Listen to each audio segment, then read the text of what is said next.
Welcome to the Board of Assessors meeting on April 21st. We attended with board members Bill Johnson, Marilyn Gadini, and Chairman Martin Grudgeon, and Director of Assessing Diane Bishop. And Diane will read the general law right now. Pursuant to Governor Baker's March 12, 2020 order suspending certain provisions of the open meeting law, General Law, Chapter 30A, Section 19, and the Governor's March 15, 2020 order imposing strict limitation to the number of people that may gather in one place, this meeting will be conducted via remote participation to the greatest extent possible. Okay. Like I said, I don't have anything in front of me, but I believe up would be the review of minutes by Bill Johnston. Mr. Chairman, I have reviewed the open and executive session minutes for March 17th meetings, and I find them to be in order, and I move that they be accepted. I believe no discussion. We get a second? I'll second. All those in favor accepting the minutes, get a roll call vote. Bill Johnson, Yes. Marilyn Gadini, Yes. Martin Grudgeon, yes. Okay, the next thing on the agenda is the motor vehicle abatement report for the month of March. Consists of excise from calendar year 2020 and 2021, and the abatement amount is $8,648.29. Would you like me to read through the three reports and then do a roll call vote at the end, or would you like to have me pause for any questions? We'll go right to the end.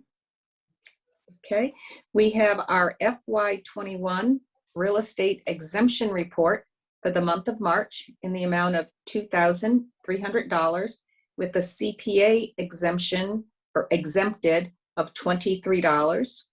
And then we have our FY21 real estate abatement report for the month of March in the amount of $5,123.38 with $51.53 abated from the CPA. Those are the three reports. These were all abatements that you approved last month. Okay. We'll take a roll call vote. I believe no discussion on the three reports. Take a roll call vote and accepting the reports. Bill Johnston, Yes. Marilyn Gadini, Yes. Martin Grudgeon, yes. Thank you. Then we have our LA3 report for the month of March. We had quite a few of them. I think there were 60 deeds that we processed. Anything atypical? In my opinion, no. We are hanging out in the 80s mostly. Yep. We have a few. We have, yeah, we're hanging out in the 80s mostly. That would be about my average.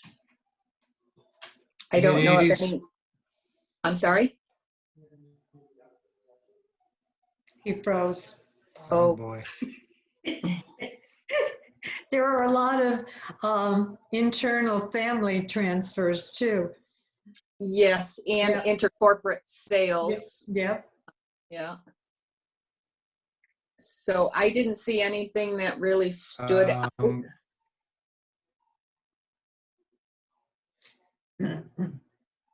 And the market has still continued as multiple offers. I saw one 60,000 over in Springfield on a small little ranch. 38 offers, 60,000 over. There was one in But Summers. they did not accept the high offer. Wow. There was 100,000 over in The Summers. Wow. The realtors are not going with the highest offer right now either. Yep. They're smart. They're playing it cool, not to have it not appraised and then go through restarting all over again. In most Right. cases. Yeah. So some they don't even care about the appraisal. What are you gonna do? Right. It's scary for the future. Yep. Are Okay, we all any set? comments on LA3? I believe not. Moving on to the next item. That would be the building report for the month of March. And as we have been seeing right along, we have constantly getting more and more construction in our town. These are the people probably who did not choose to go out and buy a new house, so they are now remodeling or adding on to their homes. This month, we did get 4 new dwellings, 2 of them condos, 2 of them dwellings, bringing us to a total of 5 year to date. Just today, I already received 2 more in this month. I think we're up to about 4 or 5 in April alone. Yeah, I think I see 3 or 4 or 5 coming every month coming up. Yeah. And there's a new subdivision approved. Is that approved, Diane? There's a preliminary approval, but not a final approval. So, but it is on, it's on paper and people are talking about it. So it still has to go through the planning board for the final approval, but it is a 23 lot subdivision that is proposed to happen. In fact, they're already selling off one of the lots. We've already received information, which is right on the South Bend Road. Which on also, the one, is that the one I was talking about with you today? I don't believe that it is not at the end of the road, so I'm not sure, you know, exactly where we were, which one you were referring to and which one that I was, but it's Okay. kind of in the center of the road, so. Okay. But So that could be a couple additional lots though. it looks like it's gonna be, oh, I see, the one lot that we're talking about, maybe a couple additional. No, this one I think was only like 25,000 square feet, so I think it's the minimum. So, but maybe they're selling off another one that can be split into a couple of lots. Okay. Okay. Any questions on the building permit report or comments?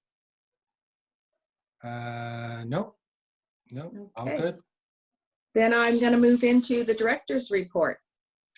So our income and expense forms were mailed on March 15th and they're due back by May 15th, and they are trickling into our office, so we are getting compliance. A lot of times the information that is being provided is not of much assistance to us, but we will try to weed out what we can use to do our best in valuing properties for FY 2022. Commercial and industrial property inspections, as I mentioned to you at our last meeting, we are, as part of our recertification directives, we have to review all properties, and right now we're trying to focus on our commercial and industrial inspections. This is a twofold, will help us determine vacancies that are existing in our market as we're preparing for our fiscal 22 values, and also to be able to update and comply with the Department of Revenue directives in order for us to reach our certification.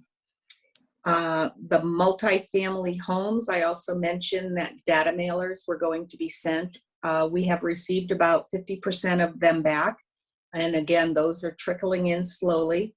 And once we have this information, our consultant will then review the information received against what we have for interior information. And they are in the process of now working on the exterior photographs and measurements, et cetera, to determine the data that we currently have on file. We are due up to have a 3-year recertification or certification of values to assist the assessors in our valuations for the next 3 years. Most importantly, it is for fiscal 23, which is our recertification year. So our director of finance has put an RFP packet together for valuation updates, and a legal notice will go into the reminder, I understand, on Thursday, tomorrow, the 22nd, and the packets will be available for any company who feels that they can meet the RFP requirements. That process will begin on April 26th and go through May 14th, which is a Friday, by 2 p.m. And the Director of Finance will have a bid opening on May 17th, 2021 at 2 p.m. So that would be the process for fiscal 22, 23, and 24. And building permits, our office will begin pulling all property record cards that have an open building permit in order to start building permit inspections. And when I stress open building permit, they may have taken a building permit out with the building department and they have already had the building inspector come review and deem it complete. Right now, these same building permits in our office are still considered open until we finish our inspection to pick up any new information. And the end of our fiscal year is June 30th, and we have to pick up any new construction prior to June 30th for the upcoming fiscal year. And that is what I have for a director's report. Okay. Again, I don't have paperwork in front of me. There's nothing beyond that. Yes, there is. We did receive our farmland value recommendations for fiscal 22. And each year, the Farmland Valuation Advisory Committee meets, and after pulling all data from different resources over the Commonwealth, they then try to determine what is a 61A agricultural value for specific uses. And historically, the town of East Longmeadow has deemed our productive soil ratings as average. We have 3 choices: below average, average, and above average. And each year I ask the assessors to either reconfirm the historical process of going with average, or if somebody felt that this was not correct and they wanted to make any changes with any type of documentation, we could entertain that the board change the soil rating from average to another category. We'll definitely keep the average category. I agree. I do as well. I agree too, and I don't get it. So that will be it. Let's take a roll call vote. I keep going in and out, so Yep. take a roll call vote on keeping the average grade for the soil. Bill Johnson, Yes. Marilyn Gattini, Yes. Martin Grudgeon, yes. Thank you. I'm not sure if we really needed, but this way there's questions. That's okay. So at that point, we have covered everything that we need to in open session. We do Okay. have a rather large agenda for executive session. So I'm hoping that the board would entertain jumping right into that so we can accomplish it. Okay. Make a motion to go into executive session to discuss current abatements, future ATV reports, and other items that the chairman can't see at this point. And we will be returning to roll call, open session to record our votes. Take a roll call vote. Bill Johnson, Yes. Marilyn Gattini, Yes. Martin Grudgeon, yes. We are going to record some votes for our open session. Diane will give the list and we will make roll call votes. I believe we're starting. Go ahead, Diane. Okay, so we have the following motor vehicle excise abatements were reviewed by the Board of Assessors. A 2020 motor vehicle bill number 6998 for Chase Auto and that was denied. We have a 2020 6963 for Chase Auto, and that was denied. We have a 2021 motor vehicle, bill number 5334, Jaguar, and that was denied. Those are the 3 abatement applications reviewed and denied. Could I have a roll call vote? Okay, sorry, I was frozen. Take a roll call vote to accept the denials on the motor vehicle abatements. Bill Johnson, Yes. Marilyn Gadini, Yes. Martin Grudgeon, yes. So I'm going to move into fiscal 21 statutory exemptions.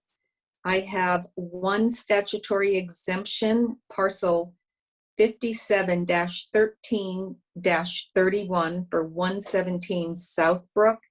And that application has been denied based on the requirement for exemption date. So that is the only denial that we would have to make for exemptions. Could I have a roll call vote? We have a roll call vote to accept the denial for an exemption due to a date. Bill Johnson, Yes. Marilyn Gadini, Yes. Martin Grudgeon, yes.